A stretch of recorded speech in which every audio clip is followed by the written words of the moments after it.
آج ہم حضرت مولا علی المرتضیٰ رضی اللہ تعالی عنہ کی شان علم کو بیان کریں گے۔ حضرت سلیمان فارسی رضی اللہ تعالی عنہ بیان کرتے ہیں اور اس روایت کو مرفوعا نقل کیا گیا ہے۔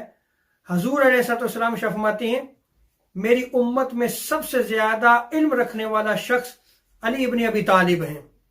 حضرت عبداللہ ابن مسعود رضی اللہ تعالی عنہ بیان کرتے ہیں کہ ہم بارگاہ رسالت مآب صلی اللہ تعالی وسلم میں موجود تھے۔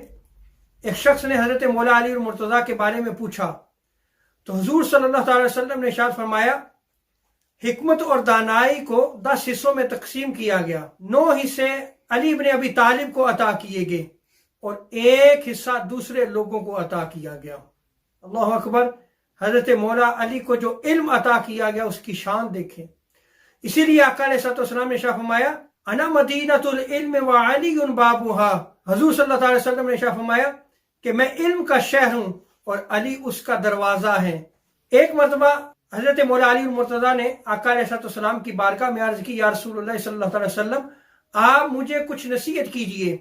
تو حضور صلی اللہ تعالی وسلم نے ارشاد فرمایا قل ربی اللہ ثم استقم، کہ تم یہ کہو کہ میرا رب اللہ ہے اور پھر اس پہ استقامت اختیار کرو۔ حضرت مولا علی المرتضیٰ نے عرض کی یا رسول اللہ صلی اللہ تعالی وسلم اللہ ربی وما توفیقی الا باللہ علیہ توکلت وعلیہ انیب۔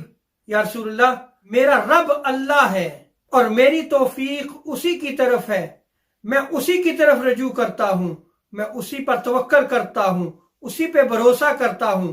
جب آقا علیہ السلام نے یہ سنا تو حضور صلی اللہ تعالی وسلم نے حضرت مولا علی کو فرمایا اے ابو الحسن، آپ کی کنیت سے پکارا، آپ کو علم مبارک ہو کہ آپ نے علم کے سمندر سے پی پی کر خوب پیاس بجائی ہے۔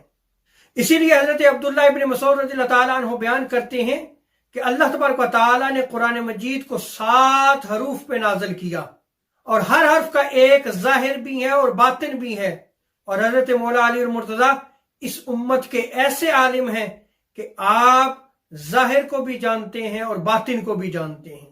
آپ اس امت کے ایسے عالم ہیں کہ جن کے پاس ظاہر کا علم بھی ہے اور باطن کا علم بھی ہے۔